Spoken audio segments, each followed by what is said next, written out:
Hello students, my name is Rajendra Kumar. I am a mathematics teacher. Today we start chapter number 8, quadrilateral from NCERT book.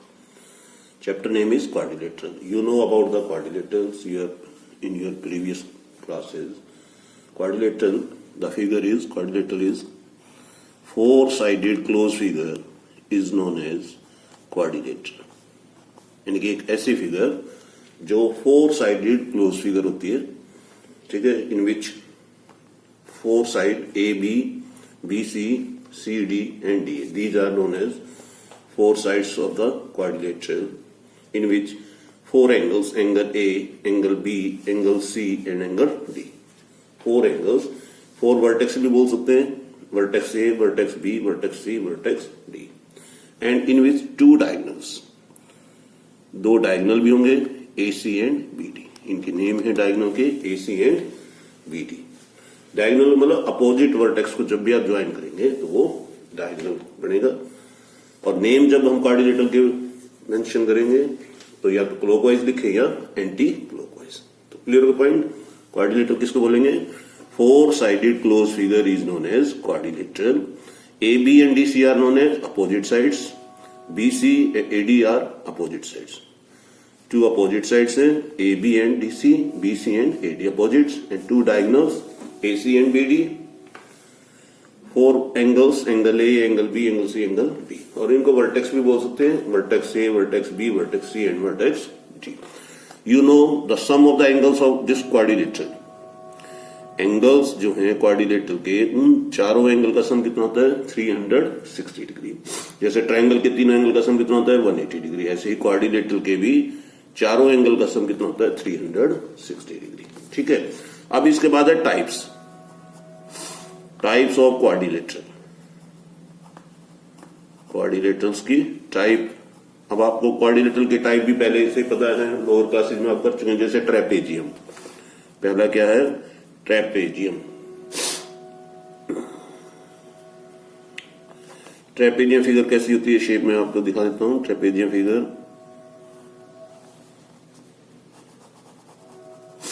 A B C D. ठीक है. इनमें देखिए इस figure में क्या है? One pair is parallel.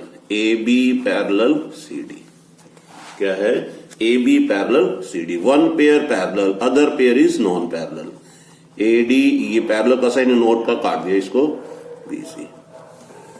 In this figure trapezium one pair is parallel, other pair is non parallel. Clear हो गया.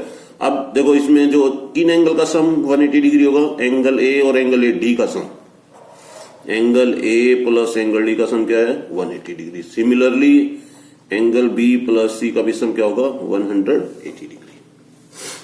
क्या डी और सी का सम 180 होगा? नो, ये नहीं होगा. ये भी सम 180 सम क्यों हुआ इनका? उसका भी रीजन क्या है? A B parallel D C हो गया और ये ट्रांसवर्सल रे हो गई. तो को इंटीरियर एंगल का सम कितना हो गया? 180 डिग्री. तो यहां पर वो पोजीशन है. ठीक है. तो दो पेयर बनेंगे जो को इंटीरियर एंगल्स बन रहे हैं, तो उनका सम हो गया 180 डिग्री. डायगोनल्स के बारे में इसका कोई मेन प्रॉपर्टी नहीं है. दो डायगोनल होते ही हैं, उनमें आपस में क्या रिजल्ट होगा वो इस पर डिपेंड, यानी कि इसमें ऐसी कोई प्रॉपर्टी नहीं है. ठीक है. जो सेकंड फिगर है वो है पैरेललोग्राम. सेकंड फिगर क्या है? पैरेललोग्राम. उसकी शेप कैसी होगी?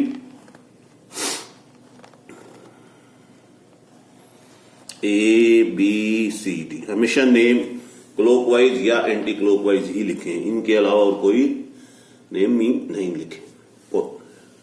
चलो ठीक है. Opposite sides are equal. A B equal to D C and B C equal to A D. Parallelogram की प्रॉपर्टी क्या है? Opposite sides equal and opposite sides parallel also. A B parallel D C, ऐसे ही A D parallel B C. पहला result sides को लेके है कि उनकी साइड्स के बारे में आप क्या, उनकी रिजल्ट्स है. Opposite sides are equal and opposite sides are parallel. Clear हो मैं? सेकंड, अब एंगल्स के बारे में. पैरेललोग्राम के अपोजिट एंगल्स क्या होते हैं? Equal. Angle A equal to angle C and angle B equal to angle D. A का अपोजिट सी हो गया, तो ये दोनों आपस में एंगल क्या होंगे? इक्वल होंगे. ऐसे बी और डी भी एंगल क्या होंगे? इक्वल होंगे. क्लियर हो गया point? Opposite angles of parallelogram equal. Clear है पॉइंट। अब अगला क्या है, एंगल्स के बारे में भी है। एंगल्स के बारे में, अब डायगोनल क्या है इसमें, देखो डायगोनल्स, इसके डायगोनल को मैं ज्वाइन कर रहा हूं, ठीक है। अब ये ऊपर बाइसेक्ट करते हैं, diagonal of parallelogram bisect each other. Bisect क्या है, ईच अदर। कैसे, O A equal to O C, O B equal to O D. तो मेन 3 रिजल्ट्स इसके हमें ध्यान रखने हैं, तो साइड्स को लेके, एंगल्स को लेके और डायगोनल को लेके। मेन तो ये 3 है, बाकी अदर रिजल्ट्स भी होंगे लेकिन उनसे ज्यादा ये वैल्यू है। और रिजल्ट्स क्या है मैं वो भी बता देता हूं। अब इसमें देखो लगातार 2 एंगल लेंगे, कॉन्जुगेटिव एंगल्स या एडजेसेंट एंगल्स, उनका सम क्या होगा 180 degree. Angle A plus B का सम क्या है 180 degree. Similarly angle B plus C का भी सम क्या होगा 180 degree. Angle C plus D का भी सम क्या होगा 180 degree. Similarly angle D plus A का भी सम क्या होगा 180 डिग्री। क्यों हुआ ये, क्योंकि अपोजिट्स जो पेयर हैं वो क्या है, पैरेलल हैं। को इंटीरियर एंगल का सम कितना होता है 180 डिग्री। तो उस रिजल्ट की यूज करते हुए हमने ये रिजल्ट यहां यूज किया, ठीक है। अब देखो मैंने ये हिंट की फॉर्म में लिख रहा हूं, स्टेटमेंट भी साथ के साथ बोल रहा हूं, तो आप उसको याद रखेंगे। और ये सिंबॉलिक फॉर्म में है। तीसरी फिगर क्या है, रेक्टेंगल। रेक्टेंगल, अब देखो रेक्टेंगल, ये सारे जितनी भी फिगर्स हैं इन सब के बारे में आप 7th 8th क्लास में पढ़ते आ रहे हैं। क्या क्या उनके प्रॉपर्टीज हैं, क्या क्या उनके रिजल्ट्स हैं, वो आपको अच्छी तरह से पता है। पहला देखो आप रेक्टेंगल के साइड्स के बारे में, अपोजिट साइड क्या है इसमें भी equal, A B equal to D C, ठीक है, A D equal to B C. Opposite side क्या होगी, इक्वल होगी। और अपोजिट साइड क्या होगी, पैरेलल भी होंगी, A B parallel D C, A D parallel to B C. Opposite side equal and opposite sides parallel. Second, अब देखो रेक्टेंगल के ईच एंगल कितने डिग्री के होंगे 90 डिग्री के। ईच एंगल कितने डिग्री के होंगे 90 डिग्री के। तो वो लिखे second, angle A equal to angle B equal to angle C equal to angle D कितने डिग्री का हो गया 90 डिग्री का। कितने डिग्री के हो गए 90 degree. Each angle is will be 90 degree. Clear हो गया पॉइंट। अब उसके बाद क्या है, हमें डायगोनल्स के बारे में। डायगोनल्स के बारे में क्या लिखे हम इसमें, डायगोनल्स जो होंगे वो इक्वल हैं, A C equal to B D. Diagonals, इसको ज्वाइन कर दिया मैंने, इसको भी ज्वाइन कर दिया और ये ओ पर बाइसेक्ट कर दिया। दूसरा इसका है O A equal to O C, O B equal to O D. क्या कहेंगे, डायगोनल इक्वल भी हैं और बाइसेक्ट भी करते हैं। Diagonals are equal and bisect each other. अब इसमें भी उसी तरह से ईच एंगल 90 डिग्री का था, तो लगातार 2 एंगल का सम क्या बनेगा 180 डिग्री। ठीक है, क्लियर हो गया। तो ये तीसरा फिगर था हमारा रेक्टेंगल का है। अब अगला क्या है, रोम्बस।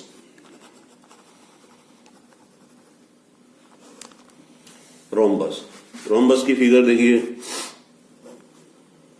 इसको थोड़ा इस शेप में बना देते हैं, आप स्ट्रेट सीधा भी बना सकते हैं। रोम्बस, रोम्बस की प्रॉपर्टी क्या होगी, all sides are equal, A B equal to B C equal to C D equal to D. All sides are equal and opposite sides are parallel, A B parallel D C and A D parallel to D C. ये जो बीच में sign लगा रहा हूं, ये किसके sign है, parallel का। तो अब इसमें क्या लिखेंगे हम, all sides are equal and opposite sides are parallel. ये तो हो गया साइड्स को लेके। अब इसका डायगोनल को लेके, पहले चलो एंगल्स को लेके। अपोजिट एंगल क्या होते हैं, equal, angle A equal to C, angle B equal to angle D. Opposite angles are equal. And diagonal के बारे में देखो, इसके डायगोनल को ज्वाइन कर दीजिए, ए सी एंड बी डी। अब इसमें ये ऐसे सिंबल भी दिखाएंगे, क्यों दिखाएंगे, क्योंकि स्पेशल प्रॉपर्टी है। क्या है, डायगोनल को लेके A C perpendicular on B D, यानी कि ए सी और बी डी एक दूसरे पर परपेंडिकुलर हैं। परपेंडिकुलर का मतलब 90 degree angle. O A equal to O C, O B equal to O D. इसका मतलब क्या हुआ कि ये परपेंडिकुलर बाइसेक्टर दो वर्ड आ गए, परपेंडिकुलर एंड बाइसेक्टर। परपेंडिकुलर का मतलब 90 डिग्री एंगल और बाइसेक्टर का मतलब दो इक्वल पार्ट्स में डिवाइड करना। तो यहां पर देखो डायगोनल दो इक्वल पार्ट में डिवाइड हो गया, यानी कि ओ क्या होगा, मिड पॉइंट। और ये जो मैंने फिगर में दिखा रखा, देखो ये सिंबल, ये किस चीज का सिंबल है, 90 डिग्री एंगल का। तो 90 पर एक दूसरे को काटते हैं डायगोनल रोम्बस में। क्लियर हो गया। और फिर एडजेसेंट एंगल का सम कितना होगा, इसमें भी 180 डिग्री। ठीक है। Fourth, square. कौन सी फिगर बच गई, स्क्वायर। अब स्क्वायर भी कैसी शेप है उसकी, स्क्वायर के चारों साइड क्या होंगी, equal, A B C D, A B equal to B C equal to C D equal to D. All sides are equal. पहला रिजल्ट क्या है इसका, all sides are equal, opposite sides are parallel, A B parallel D C, A D parallel to B C. Sides को लेके तो rhombus जैसी होगी property. दूसरा रिजल्ट क्या है, एंगल्स को लेके, each angle 90 degree, each angle 90 degree. Angle A equal to B equal to C equal to D, कितनी डिग्री बन गया, 90 degree. Each angle will be 90 degree. और डायगोनल्स के बारे में तीसरा रिजल्ट क्या है, डायगोनल के बारे में। डायगोनल इसके क्या होंगे, इक्वल भी होंगे and perpendicular bisector. A C equal to B D, A C perpendicular on B D, O A equal to O C, O B equal to O D, यानी कि ये ओ पॉइंट भी है और ये 90 डिग्री पर भी काटते हैं। तो रेक्टेंगल स्क्वायर की प्रॉपर्टी को कंबाइन किया तो, रेक्टेंगल और रोम्बस की प्रॉपर्टी को कंबाइन किया तो स्क्वायर में कन्वर्ट हो गया हो। और लास्ट है काइट। काइट भी आपने सुना होगा कैसी फिगर होती है। काइट क्या है, ये काइट की फिगर है, ए बी सी डी, ये दोनों साइड इक्वल हैं, ये दोनों साइड इक्वल है। ठीक है। तो इसमें क्या बन गया, A B equal to A D and B C equal to C D. This is the figure of kite. A B B C equal नहीं हो सकता, A B equal to A D, B C equal to C D. This is the figure of kite. इसका ज्यादा use नहीं है, simple आपको idea जानकारी होनी चाहिए, इसलिए मैंने यहाँ पे आपको मेंशन कर दी। This is the figure of kite. तो these are the all properties of this quadrilateral. ये सारी क्या है, क्वाड्रिलेटरल हैं। बाकी जो इनके अलग अलग ये सब उनके सब पार्ट्स हैं, यानी कि आगे उनकी प्रॉपर्टीज हैं कि किस टाइप की वो क्वाड्रिलेटरल होती हैं, जैसे trapezium, parallelogram, rectangle, rhombus, square and kite. ठीक है। जब तक आपको ये प्रॉपर्टी याद नहीं होंगी तब तक आप क्वेश्चन भी करने में भी दिक्कत आएगी। अब देखिए स्क्वायर जो है सबसे बड़ी फिगर है स्क्वायर। बड़ी फिगर इन द सेंस इसमें बहुत सारी प्रॉपर्टीज हैं, बाकी अदर प्रॉपर्टी को इसमें कंबाइन किया जाए। छोटा बड़ा नहीं हो सकता, बड़ा छोटा हो सकता है। इसका मतलब मैं क्या बोल रहा हूं, जैसे square, square is a parallelogram. अगर मान लो स्टेटमेंट आगे क्या, स्क्वायर एक पैरेललोग्राम हो सकता है, तो you can say yes. Square rectangle हो सकती है, यस। स्क्वायर रोम्बस हो सकती है, यस। ठीक है। But parallelogram is not a square, rectangle not a square, rhombus not a square. ठीक है, क्योंकि स्क्वायर के अंदर बाकी सारी प्रॉपर्टी इंक्लूड हो गई, लेकिन अदर फिगर्स में सारी प्रॉपर्टी इंक्लूड नहीं होती है, ध्यान रखना है। ठीक है। अब इन पर बेस्ड हमारे कुछ क्वेश्चंस हैं। ठीक है, जिसको हमें एक्सरसाइज में सोल्व करेंगे।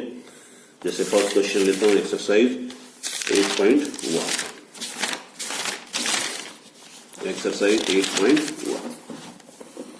एक्सरसाइज 8.1 एनसीईआरटी बुक से।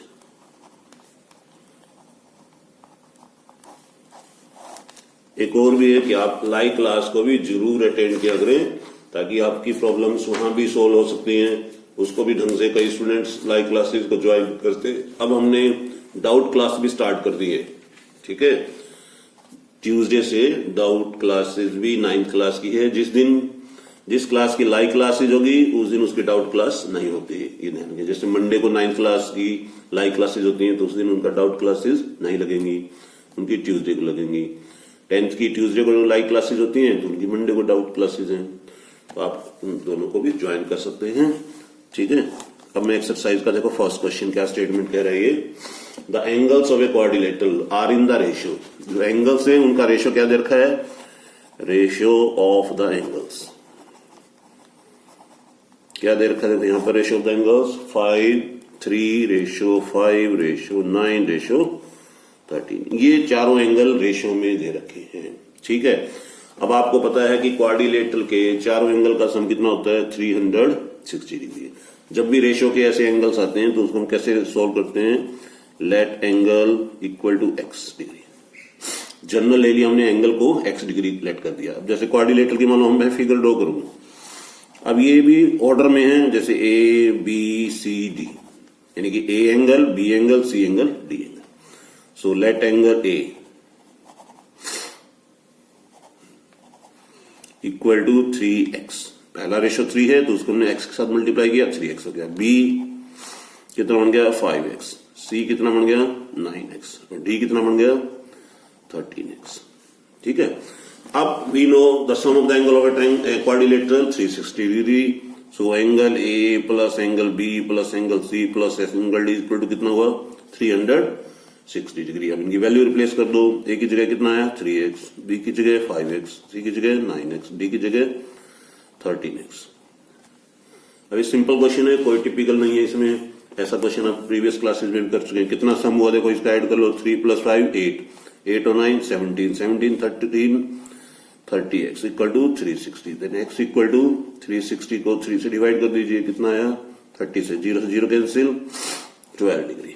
x की वैल्यू कितनी आई, 12। ये अभी एंगल आया सिंपल जो हमने लेट किया था। अब इनको a की वैल्यू क्या है उसमें पुट कर दीजिए। So angle a equal to 3 into 12 कितना हुआ, 36 डिग्री। जैसे 3x है ना तो x की जगह 12 किया। ऐसे B 5 इंटू 12 कितना हुआ, 60 डिग्री। एंगल C 9 इंटू 12 कितना हुआ, 108 डिग्री। ऐसे ही एंगल D कितना हुआ, 13 इंटू 12 कितना हुआ, प्रोडक्ट कर लीजिए, 156 डिग्री। क्लियर हुआ। तो ये चारों एंगल की वैल्यू हमने निकाल ली कि angle A, angle B, angle C, angle D। ठीक है। अब मान लो किसी स्टूडेंट को वेरीफाई करना हो क्या ये मेरा सॉल्यूशन ठीक है या गलत है, तो आप इसको चेक करेंगे कैसे, इन चारों एंगल का सम करके देख लीजिए कितना होना चाहिए, 360 डिग्री। ठीक है। चलो आज हम इतना ही करेंगे। लाइव क्लासेज में भी हमने केवल फर्स्ट क्वेश्चन तक ही किया था, बाकी जो क्वेश्चन हैं आप खुद भी ट्राई करेंगे और फिर आगे लाइव क्लासेज में भी इसको सोल्व करेंगे। ठीक है। Okay, thank you.